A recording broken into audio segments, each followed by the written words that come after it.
last year, my second year from Syria, Matya, and I did a similar presentation for our cultural sharing day, which was Mazakana. At that time, we asked the audience to not take any pictures or record any audios or videos, as any content shared could endanger our families and expose them to prison and torture. Today, on the other hand, I'm really happy to say that there's no longer such risk on our lives or our families in Syria, and so if you'd like to document anything, feel free to do so. Oh, you go ahead.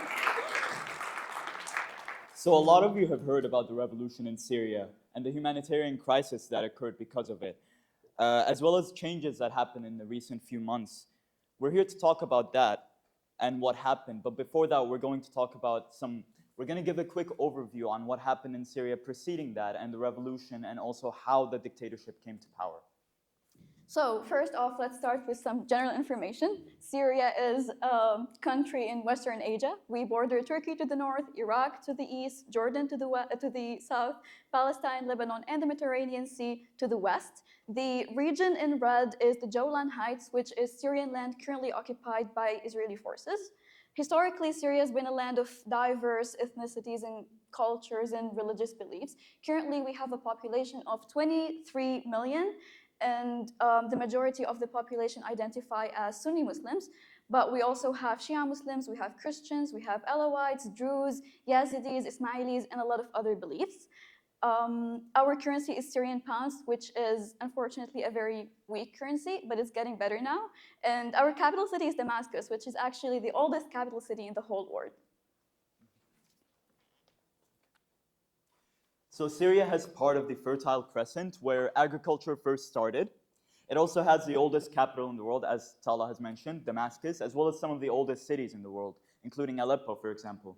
Another fact is that in it emerged the world's oldest alphabet and oldest musical notation. And it's a country that's been fought for by multiple civilizations ever since the 3rd millennia BCE. So it has a lot of culture and history. So how did Syria end up in dictatorship?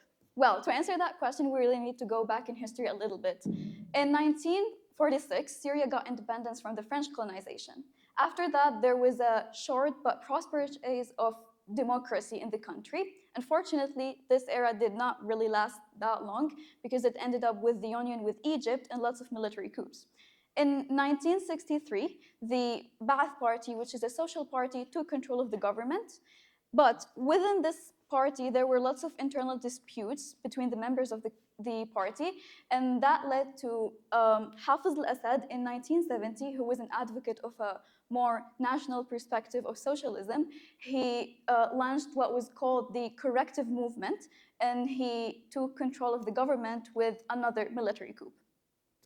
Now, the constitution in Syria allows a person to be president for 2 terms, each one lasting 7 years. But as you can see here, he stayed in power for longer, and that's because every now and then he used to amend the constitution so that his presidential term would last longer and he can stay in power.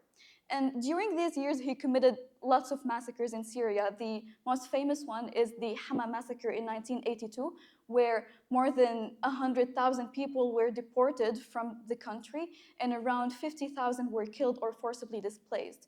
And so you can see how he committed lots of atrocities for Syrian people. Now, in 2000, he died. And soon after he died, the parliament, which was composed of some of his family members and close people, they changed the constitution and lowered the minimum age for presidential candidates from 40 to 34, which was the age of Bashar al-Assad at that point.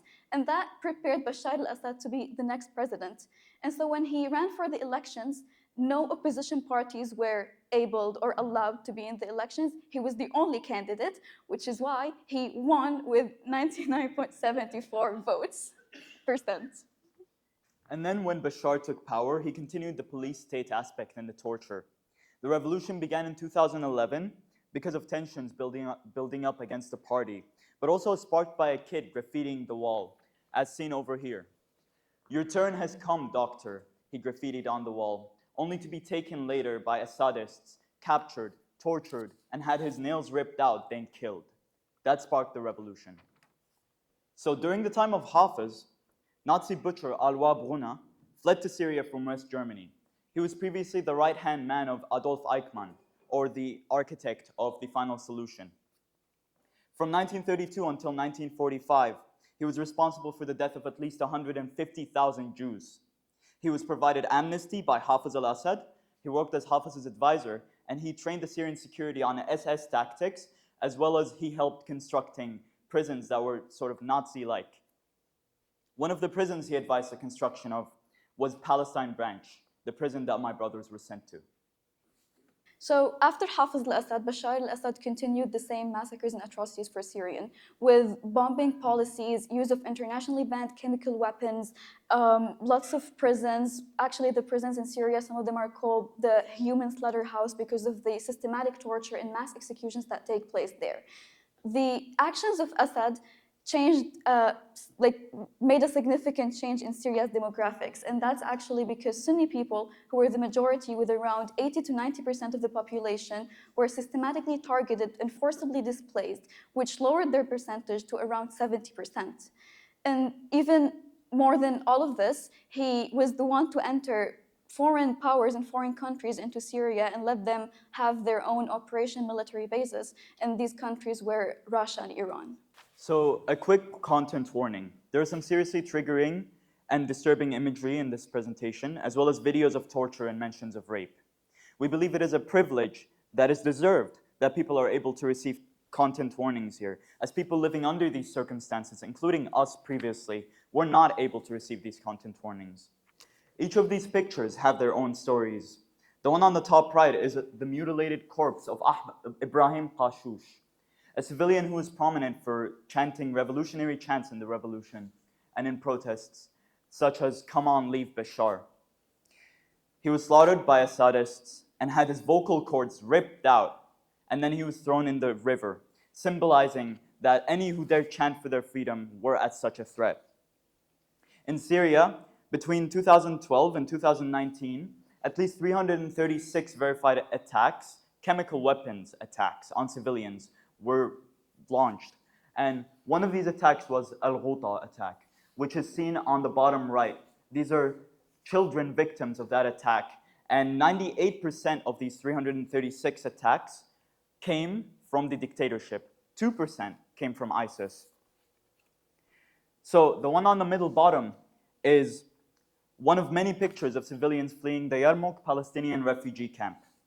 During the revolution, when the rebels rose up from the camp against the dictatorship, the regime instated a violent siege on the population there, approximately 380,000, most of whom were Palestinian, which led to them resorting to eating cats, dogs, and grass to survive. The siege resulted in more than 20,000 civilians displaced, more than 4,000 dead, and at least 2,000 forcibly disappeared. This is Yarmouk Palestinian refugee camp now after all the bombardment.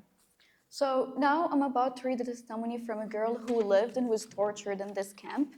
And while I'm reading, please imagine the horrible conditions that this girl, similar to 1,000 others, had lived in and the things she had experienced. And it has mentions of rape, so yeah. The testimony goes as follows. I was among dozens of Palestinian girls detained by the regime. They used to ask me for names of young men and women from Yarmouk camp. And when I denied my knowledge of them, they beat me, first with sticks. Then they left me hanging. Then they tortured me with electricity. I was stuck to the fan for hours. Then they cut the rope, and I fell to the ground. And then they raped me. I was exhausted from hanging and in pain of falling. I could not resist. For 15 days, I was raped. In one day, I was raped 10 times. عندي حبوا مين باشا علي فتح معك حبوا مين باشا بتموت عمين باشا الله مين باشا بتحبوا مين باشا بدكم مين باشا الله مين باشا. These are just a few videos. There are thousands more. Thousands of scenes like this all throughout Syria. The experience of a child born to a tortured mother and then killed. A woman who was raped repeatedly to the Quran recording on her phone, which was confiscated from her, only to then be raped again to that recording so that whenever she hears the Quran, she thinks of her rape and how, quote unquote, God could not save her, according to the guards. It is a pain that we must think of whenever we think back to an era of when the international community was complicit to the happenings in Syria. So we previously talked about how Assad let other foreign countries into Syria, and that actually caused severe harm for civilians. An example of this can be my city, Tartus, which is on the Mediterranean. And so the Assad regime allowed Russia to have a naval base on the Mediterranean as their only port on the Mediterranean. And that made the city a frequent target for Israeli bombings. And, with every bombing, people die, buildings collapse, and lots of destruction takes place. One time, for example, we were bombed really intensely that an earthquake happened afterwards. And the video I'm about to play right now is recorded from a village, and the bombing is happening on the port, like really by the sea.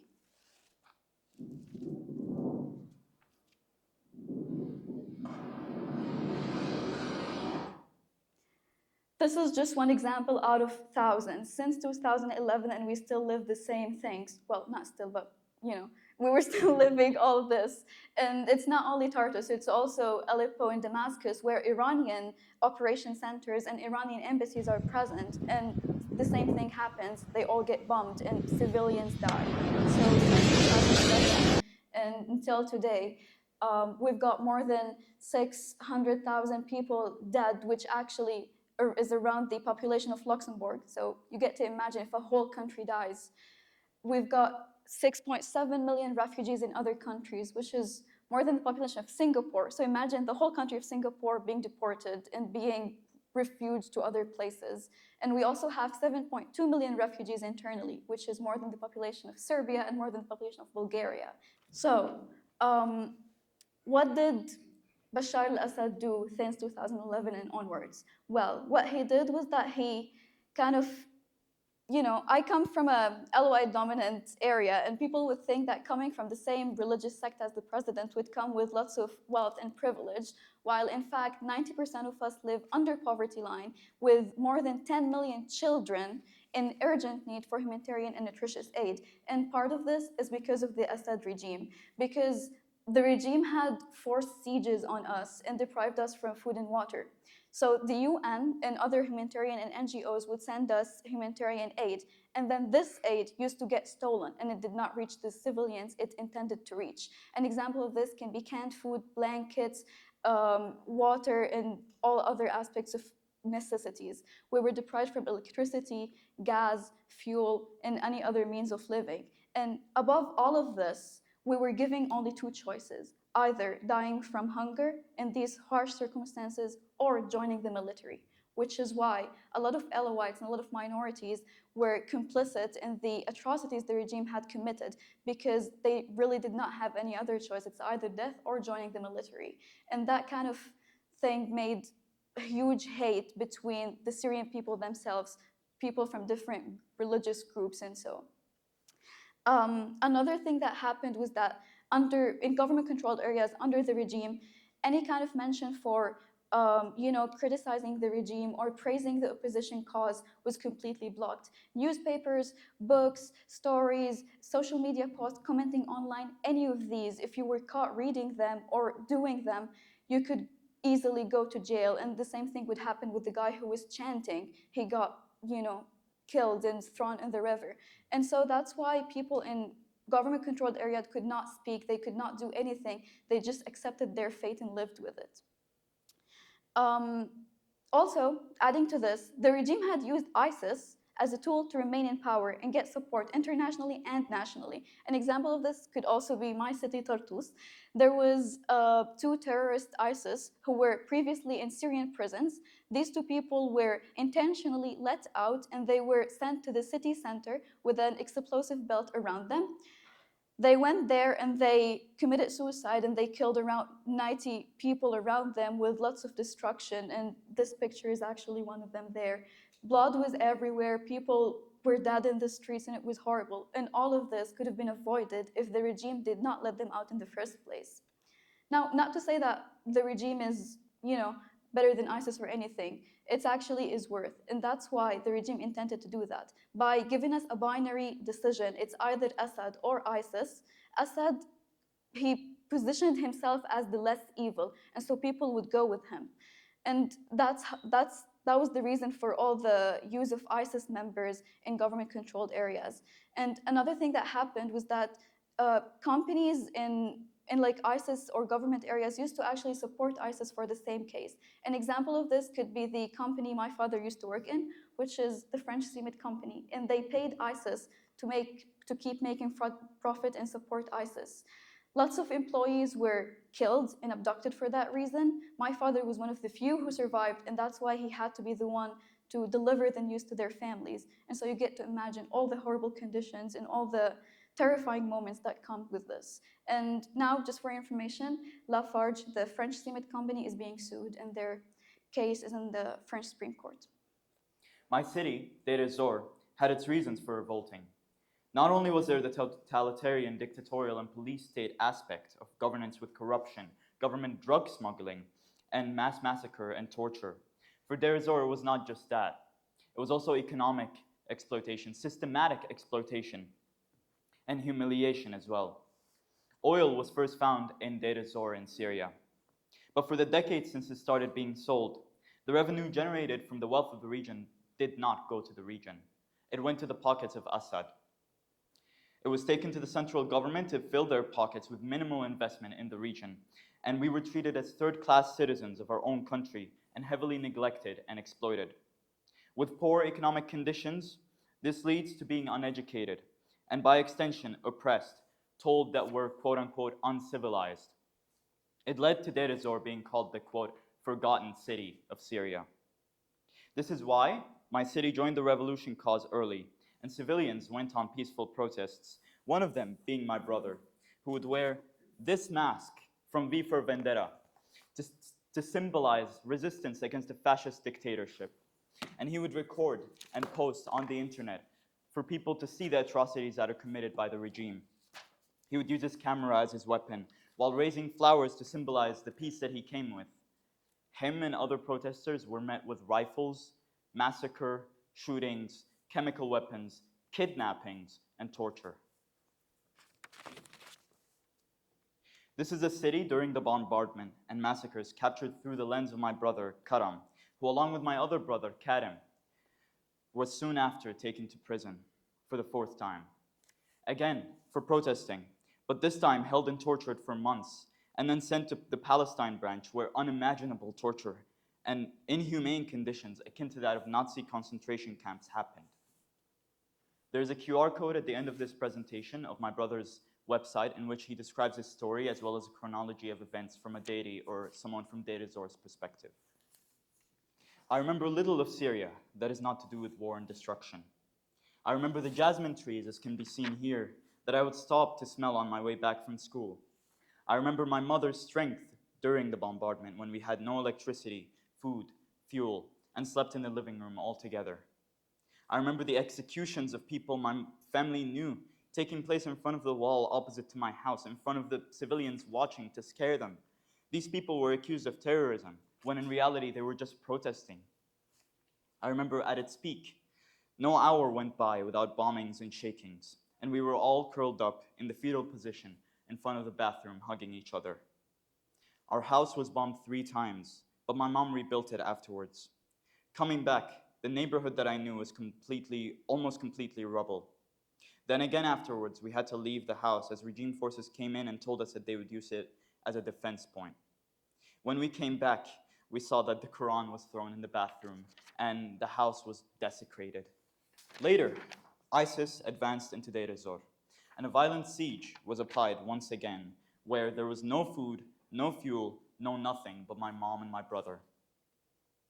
We survived on cups of bulgur for months. Next, when control of the city was taken again by the regime, I remember hearing a person screaming outside. When me and my brother went outside to check, my brother immediately covered my eyes, hoping that I did not see. But I did. There was an open back truck filled with corpses, heads severed, and blood gushing everywhere.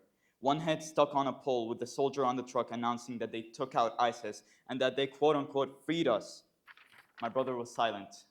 This is ironic because there's Washington Institute reports and just reports internationally showing that the regime collaborated with ISIS, as Tala has said, but not only with passive collaboration, such as not targeting their bases, but also by actively releasing them for the purpose of harming the opposition and painting the opposition as radical extremists.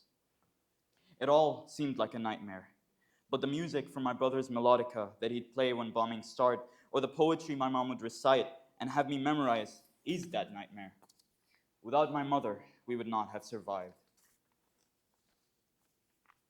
As both of my brothers, who had left prison now after a year of torture in ways almost indescribable, left for Turkey and could secure a place for us to stay, my mother decided that making our way outside the country would be best. We stayed at Mayadin, a city controlled by ISIS. This is actually a sign that is hung in this city. For 2 weeks. During that time, we heard about and saw poets, singers, and prostitutes and lawyers get beheaded. Fear radiated all around us. My mom was frightened to lift her niqab or veil and show her face. We saw women be whipped for not wearing full covering. And at one point, when on the bus, I remember 3 women being taken for not having a guardian being any male. However old the woman is, it doesn't matter, they have to have a guardian. And the guardian has to be any male over the age of 13. Later, we realized that these women would be then sold to sex slavery. In the next opportunity that came, we advanced to the border and finally crossed it on foot. And there was Turkey. I had to leave Syria in my memory for more than 10 years, and seemingly forever, with no hope of ever returning in my lifetime. Struggling to hold on to my culture and Syrianness, all hope in my country's liberation seemed bleak, as a distant dream, unimaginable, unrealistic. That was all until 8th of December of 2024, when the Assad regime has fallen. Now, how that happens and the things they've been through will be shown here in the map. So previously, the opposition forces were all concentrated in northwestern Syria and the city of Idlib, the very right-left corner. With lots of Russian bombardments on that city and frontline operations around them, they had a goal of expanding a little bit further from the city as a protective measure, or like a buffer region, so that the main area of the city would be safer. As they did the plan and they progressed and expanded, they found that the Syrian army was not fighting back. They actually withdrew. That's how they expanded even more. They entered the city of Aleppo, and after Aleppo, they entered Hama. And while this was happening in the north, the people in the south, the green circles, were also forming their own front line, supporting the opposition cause.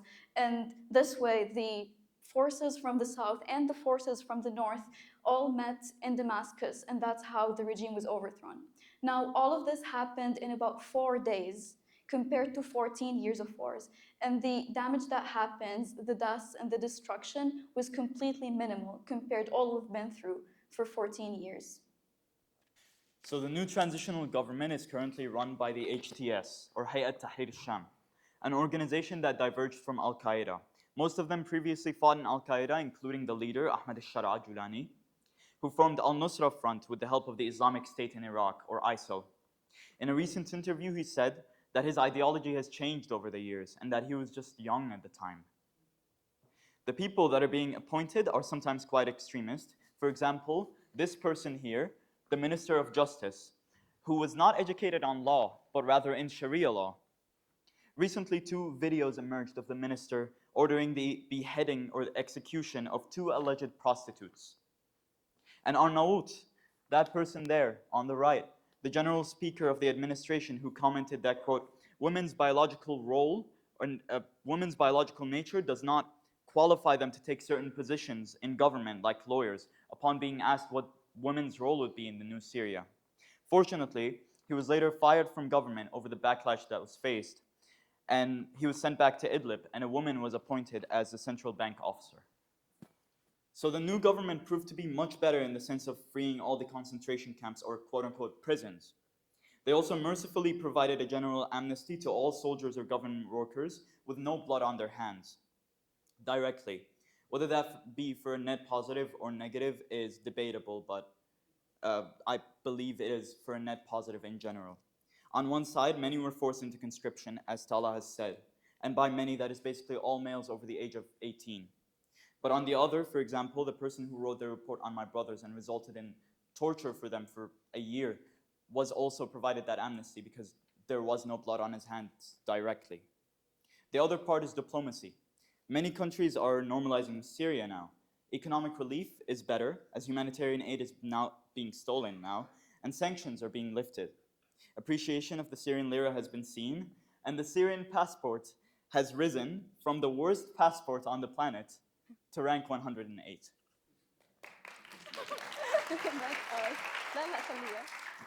All right, so regarding women's rights, educational system, and sectarianism, lots of changes have been made, some of which were actually in place and were actually needed, but the others were more extreme.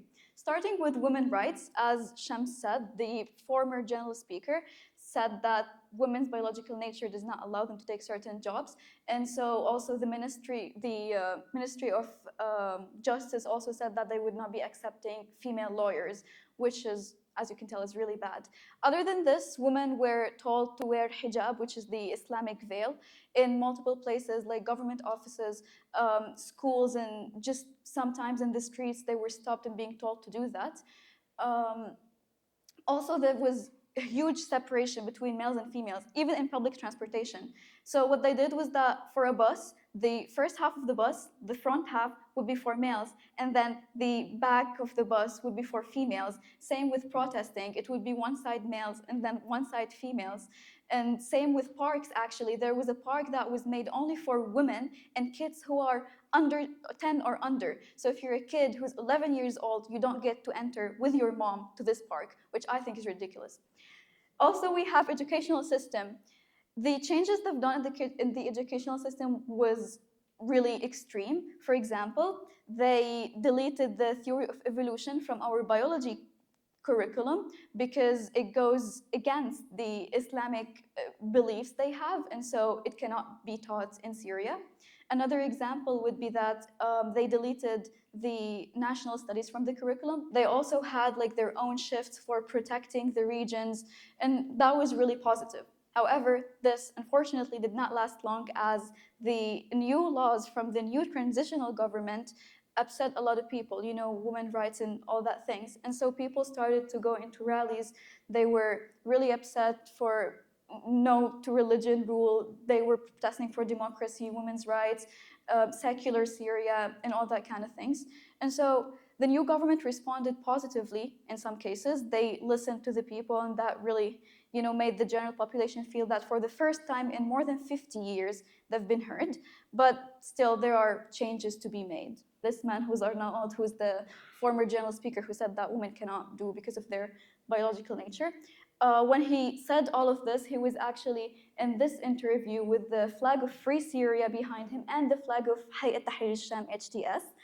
And as a transitional government, this raised a lot of questions because they should be facilitating the movement for another government rather than forcing their government and their flag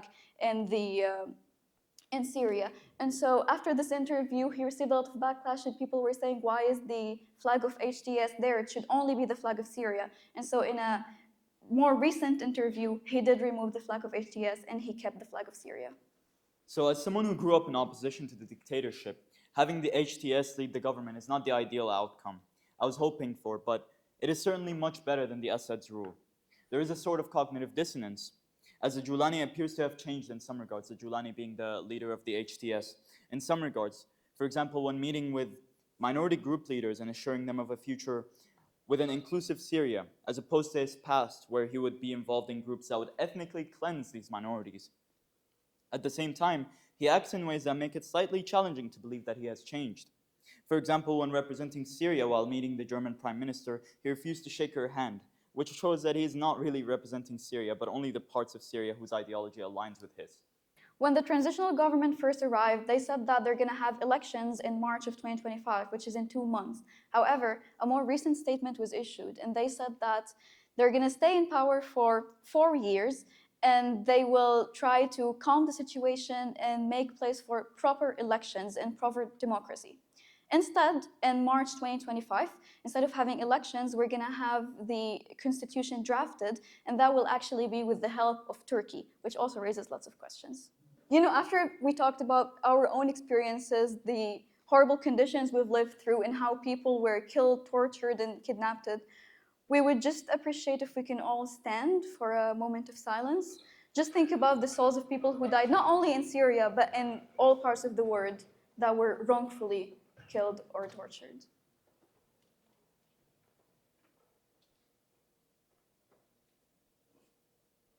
All right, thank you so much. That was it.